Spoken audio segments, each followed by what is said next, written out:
Our scripture readings today have been Matthew 2, 1 through 12, and Isaiah 60, verses 1 through 6.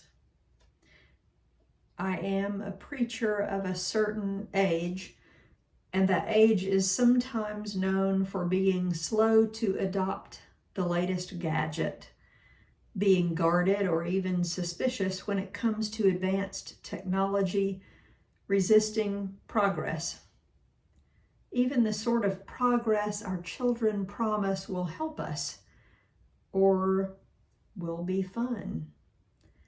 And it is true that while I know some stuff on the computer, and I usually figure out how to post on social media without making the younger generation point and laugh, and can check my own purchases out at, well, every store lately, I pretty much learn any new skill only at the point that I require it for my continued functioning in society.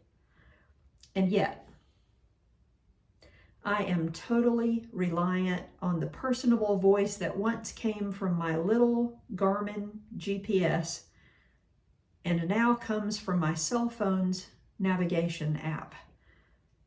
To paraphrase the hymn, wherever he leads, I'll go. It's not so bad that I'd make the British top 10 worst GPS disasters list. I don't think I'd drive off a cliff or into a pond just because GPS Jim told me to. But I do rely an awful lot on those spoken directions. This drives my mother a little batty. We will talk about a building somewhere or a location out of town. She'll question me on the route I plan to use to travel there, or begin to offer her own landmark-rich directions, full of factories, big trees or fields, pretty old houses, or stores that I must surely recall from my childhood. It frustrates her to no end when I respond that I have no idea how I'll get there and haven't or won't look into it. I will tell Siri the address and trust the process. What she cannot understand is that as a human with absolutely no sense of direction, trusting a mystery voice calling out occasional advice in the quiet of my car makes lots more sense for me than advice to drive east for 12 miles or so, or even just keep straight till you get to that empty lot that used to be that Zippy Mart you could buy now or laters at in the summer. Navigation systems, imperfect as they are, shine a little light into the broken world of my travel life. It is tempting to view our gospel story this morning in kind of the same way. This story of what the church has come to call Epiphany, the revealing. After the dazzle of traditional New Year's Eve sparkle and explosion of fireworks, the light of Epiphany, the light of the silent stars going by over the rugged terrain of this Judean outpost of the Roman Empire. This Epiphany light draws our attention to what new details may be hidden in the old story of Christmastide. It sounds so easy, doesn't it? A strange new star appears in the sky. You pull up stakes and just wander along following it until it leads you to the place that it wants you to go.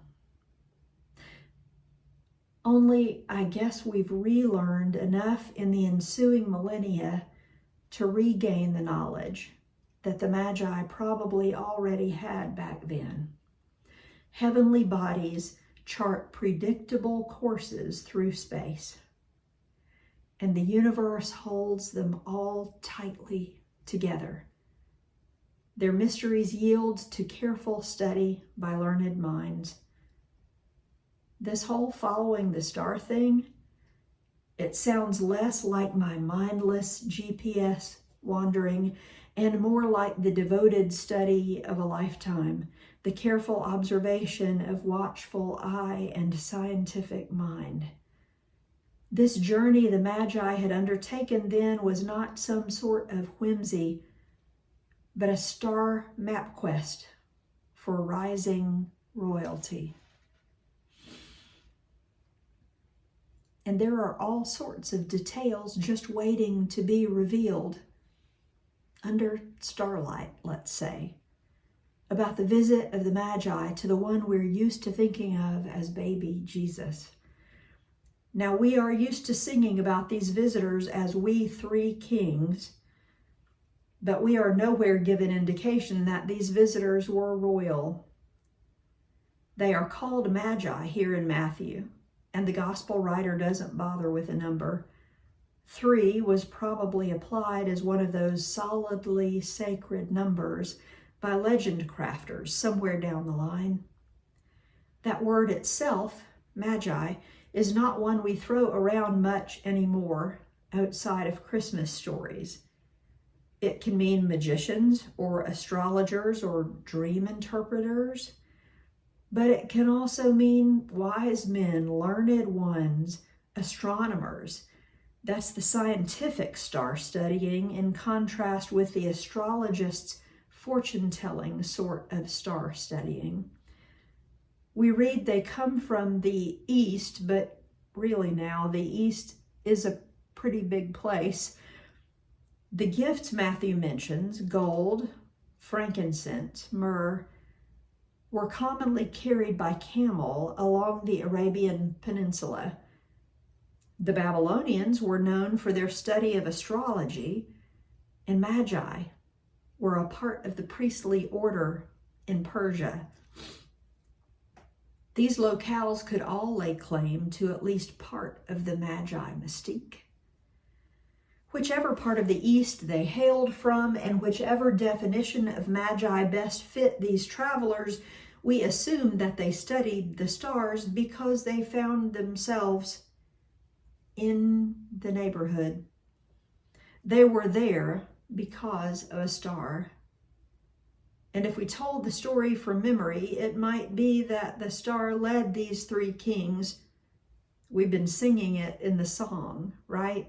We 3 kings, straight to a stable where the newborn baby lay. They might have even bumped into the shepherds on the way.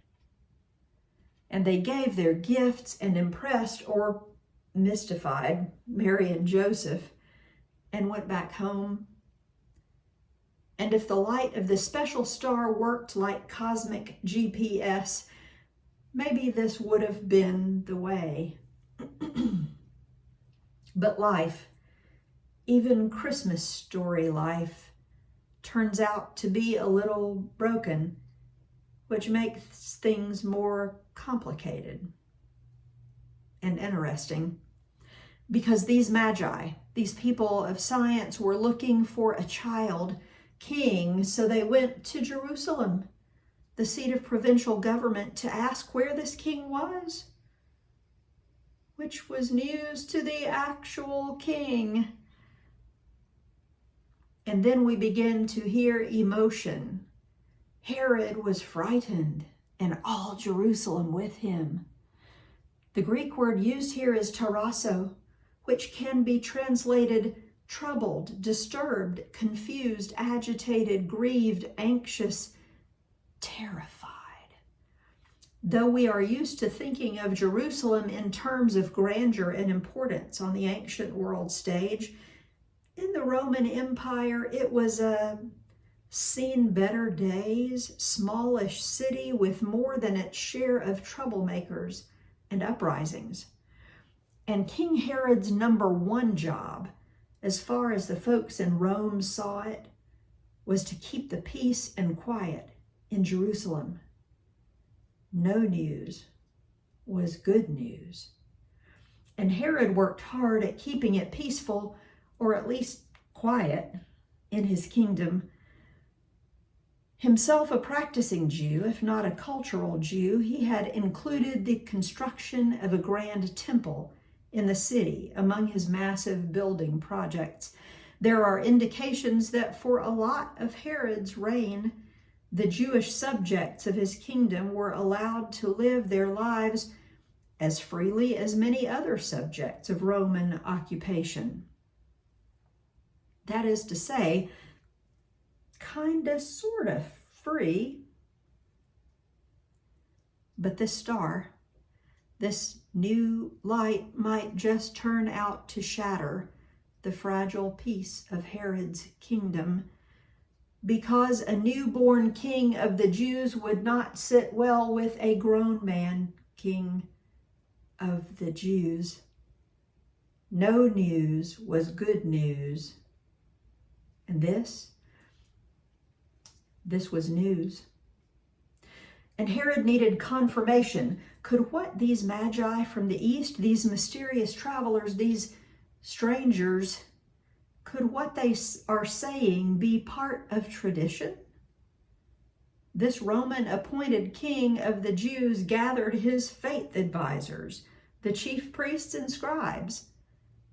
And it turns out that these magi, following their star maps, were backed up by Judaism's own priests and lawyers, who easily found their own prophecies of the ruler to be born in Bethlehem in their scriptures. And the light that shined on the peaceful kingdom fragmented in a few more places. So Herod did some math and then did some pretending. He pretended to be overjoyed at this revelation. He pretended that he too would pay homage to this newborn king of the Jews. He shared the ancient prophecy about a shepherd ruler to arise from Bethlehem, and asked the Magi to return once they'd found the child king and let him know the baby's location, his current street address if possible, please, and thank you. But these Magi were not only people of science, but people of intuition, people of spirit, because they listened to their dreams and heard that Herod was not to be trusted with the child's location.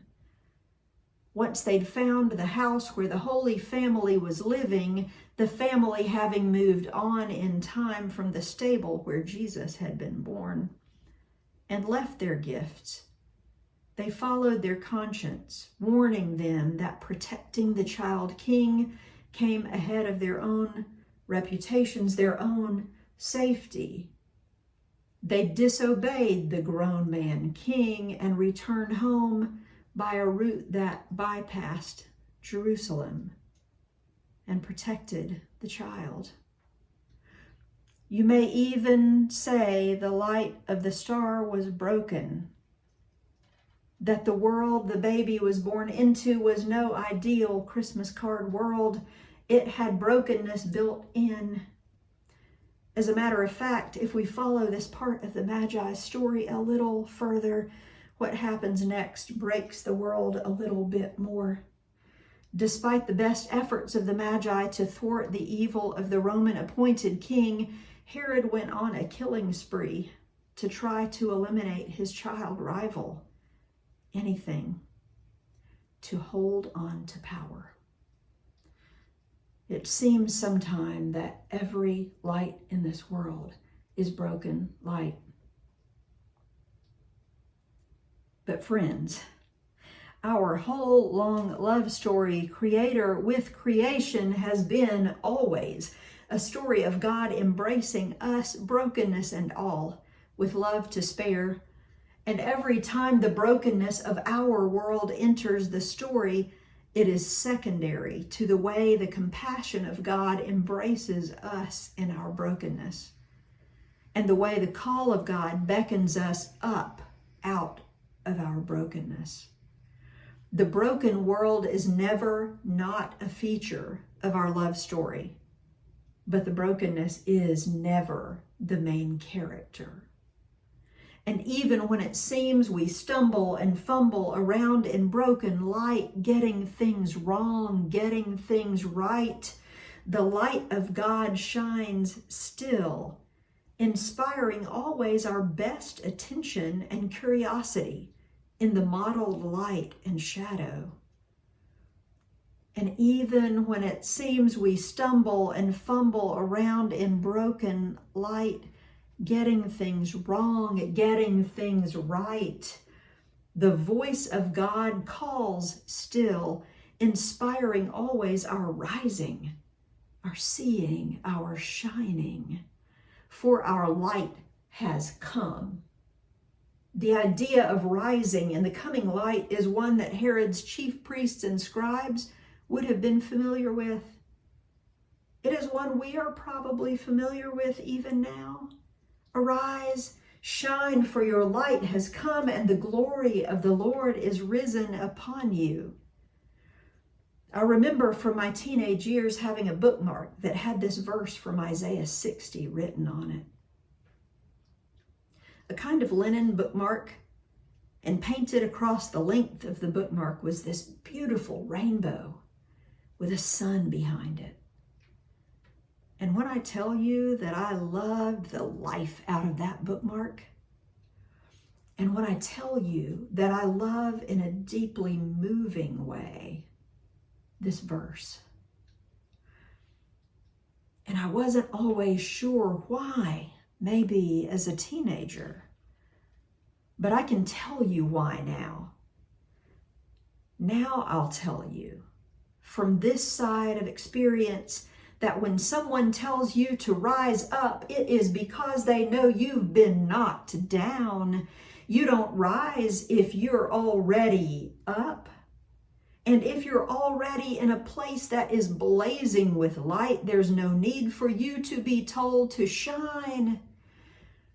Because just as surely as there's an Isaiah 60, verse 1, there's an Isaiah 60, verse 2, for darkness shall cover the earth, and thick darkness the peoples, but the Lord will rise upon you, and his glory will appear over you. Now, in the years between the teenage bookmark version of myself and the present, I've studied more and been to seminary. I understand that this passage comes from the part of Isaiah sometimes called Third Isaiah, the portion of Isaiah written to the people of Israel who had found their way out of a long period of exile away from their homeland. Now, if we all close our eyes and imagine a great homecoming after a period of forced separation, I bet we imagine nothing but sweetness. And there'd be a lot of it, for sure. But I studied a lot about trauma in seminary, and I am pondering whether there was not some brokenness in all that returning. What was it they returned to? Had their homes and sacred places been destroyed or occupied by others? Were there other people who did not remember them, tending crops in their ancestral fields, harvesting olives and grapes from their orchards? Was there division between those who had been exiled and those who had somehow made deals to remain in their homes? How would the broken light of joyful returning shine on this fractured land? All I can understand from this is that God is dawning on some sort of broken world in this passage from Isaiah, and that it is still glorious. And we even use the word for the way light shows up in the world. We say dawn breaks. And anyone with a photographer's eye will have noticed that the slant of sunlight on jagged terrain is itself jagged, edged, and broken as it casts its light on the broken earth. and the broken people of the earth, and who isn't broken by something. Hear the call to rise up and shine, and we wonder if this time that light might be shining on us. And the broken people hear that this time, there will be light enough for them to see. And this time, they'll gather enough of their own broken light to be radiant, to shine a little of their broken light on someone else's shadowy path. Light, then. Dawn, the sun, a guiding star, is such a powerful symbol for God's abiding. Surely one of Scripture's clearest signs of God's remaining in relationship with humanity is the one offered after the catastrophic flood of Genesis. God's offer of assurance to a world starting fresh, but almost immediately showing the cracks and fissures of brokenness. God offered the symbol of broken light, the rainbow, the spectrum of color contained in what seems to be just light, bursting at the seams with variety under the right conditions, the blessing of broken light out of love for a broken world. And whether our response to light shining in our brokenness is to follow and listen and discern like the Magi, or in an echo of the Christmas carol, a thrill of hope and rejoicing like those returned from exile, or like any of us broken souls in a moment when light surprises us and grants us a season of clear shining. May we each and all approach this season of light with eyes lifted up, eager to find our ways to rise.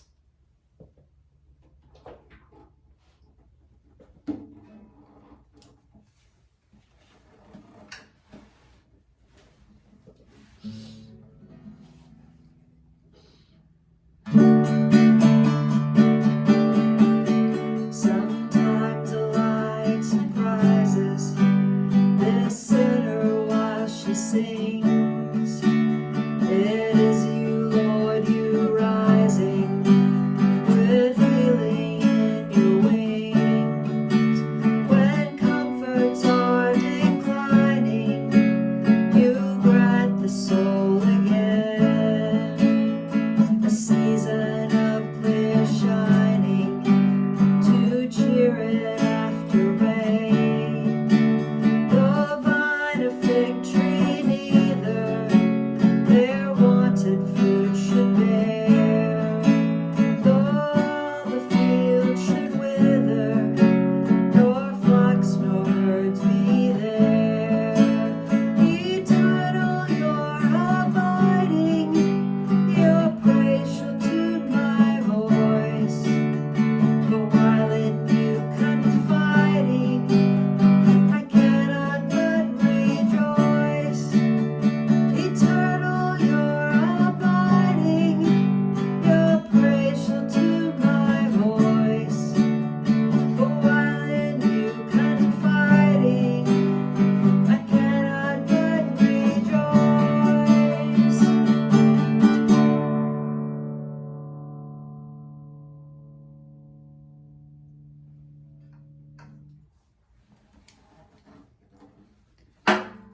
Arise, shine, for your light has come.